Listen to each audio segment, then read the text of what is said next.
నిజామాబాద్ జిల్లా బింగల్ మున్సిపాలిటీ సమగ్ర అభివృద్ధి కేవలం బీఆర్ఎస్ ప్రభుత్వంతోనే సాధ్యమైందని మాజీ మంత్రి బాల్కొండ ఎమ్మెల్యే వేముల ప్రశాంత్ రెడ్డి అన్నారు. మున్సిపల్ ఎన్నికల ప్రచారంలో భాగంగా ఆయన పలు వార్డుల్లో పర్యటించి బీఆర్ఎస్ అభ్యర్థుల తరపున విస్తృత ప్రచారం నిర్వహించారు. ఈ సందర్భంగా ప్రజలను ఉద్దేశించి మాట్లాడుతూ కాంగ్రెస్ పాలనలో అభివృద్ధి పనులు పూర్తిగా నిలిచిపోయాయని ఆరోపించారు. ప్రజల సంక్షేమం, పట్టణ ప్రగతి కోసం పాటుపడేది కేవలం బీఆర్ఎస్ పార్టీ మాత్రమేనని స్పష్టం చేశారు. రాబోయే ఎన్నికల్లో కారు గుర్తుకు ఓటు వేసి బీఆర్ఎస్ అభ్యర్థులను భారీ మెజారిటీతో గెలిపించాలని ఆయన ప్రజలకు విజ్ఞప్తి చేశారు.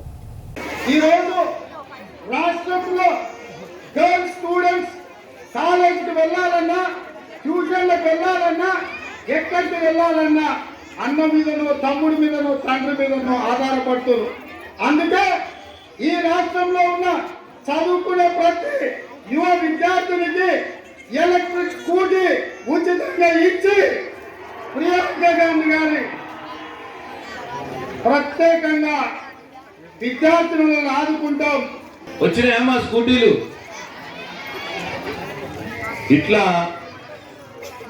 ఇటు మహిళల్ని మోసం చేసిండు. ఇక స్టూడెంట్స్ అయితే 5 లక్షల విద్యా భరోసా కాడిస్తా అన్నాడు.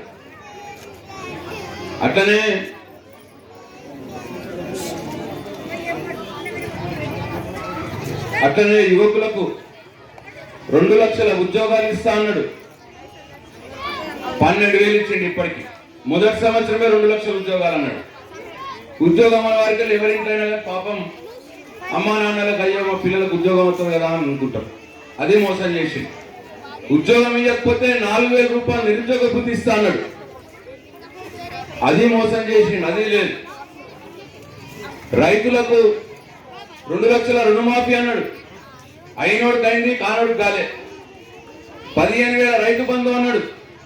ఇప్పటికి 3 రైతు బంధులు ఎగ్గొట్టిండు. ఆ 10,000 కూడా. వడ్ల బోనస్ అన్నాడు. అది కూడా 1-2 సార్లు ఇచ్చిండు, 4 సార్లు ఎగ్గొట్టిండు. ఇట్లా ఏది కూడా చెప్పింది చేయలేదు. నేను ఒకటే మీ అందరినీ కోరుతా ఉన్నా, భీమ్గల్ విషయంలో చెప్పిన పనులు చేయలేదు, అటు మనకిచ్చిన మాటల్లో కూడా ఏది కూడా నిలుపుకోలేదు. ఇంకా కేసీఆర్ ఇచ్చేటి కూడా బంద్ చేసేది. కొన్ని కేసీఆర్ ఉన్నప్పుడు కేసీఆర్ కిట్ వస్తుండరా? కేసీఆర్ కిట్ తీసుకున్న వాళ్ళు ఒకసారి చేయలేపురి.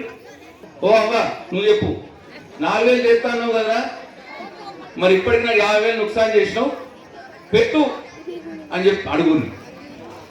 అంటే ఇది నమ్మించి మోసం చేసుడు కాదా? నమ్మించి గుంతుకోసుడు కాదా? ఆశ పెట్టి మోసం చేసుడు కాదా? అంటే పేదోళ్ళతో ఇట్లా ఆడుకున్నాడేనా? కేసీఆర్ గట్లేమన్నా ఎప్పుడన్నా చేసి డాక్టర్ మాట చెప్పిందంటే చేసి. కరోనా ఉన్నప్పుడు కూడా మన పెన్షన్ బంద్ కాలే, బరబ్బర్ పంపించాడు పెన్షన్.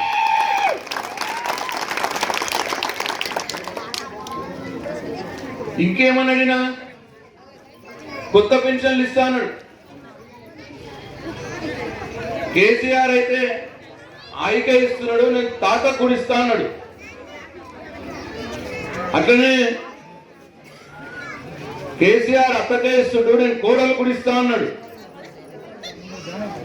ఇంకా ఎందరుంటే అందరికి ఇస్తా అన్నాడు. ఒక్క కొత్త పెన్షన్ అన్న పుట్టిందా ఇప్పుడు? పాపం భర్త చనిపోయిన ఆడవాళ్ళు కూడా వెయిట్ చేస్తా ఉన్నారు.